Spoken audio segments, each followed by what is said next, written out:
सातारा जिल्ह्यातील मानखटाव तालुक्यातील गोंदवले गाव.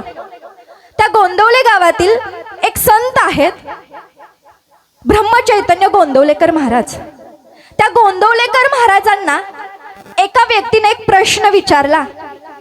काय हो महाराज म्हणे, प्रत्येक नवमीला तुम्ही राम जन्मोत्सव साजरा करता, प्रत्येक वर्षी तुम्ही हा राम जन्मोत्सव साजरा करण्याचं कारण काय? प्रत्येक नवमीला पाळणा हलवण्याचं कारण काय? म्हणजे याच्यातून काय अर्थ तुम्हाला प्राप्त होतो?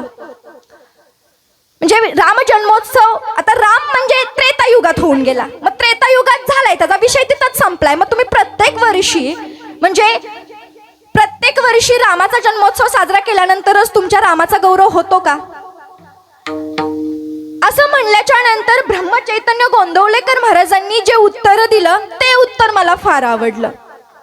ब्रह्मचैतन्य गोंदवलेकर महाराज म्हटले की राम जरी त्रेतायुगात जन्माला आलेला असला तरी प्रत्येक वर्षी रामाचा पाळणा हलवण्याचं कारण की प्रत्येक वर्षी राम जन्मोत्सव साजरा केल्यानंतर एक ना एक दिवस तरी रामाचा विचार पुन्हा नव्याने जन्माला येईल ना, म्हणून आम्ही राम जन्मोत्सव साजरा करतो.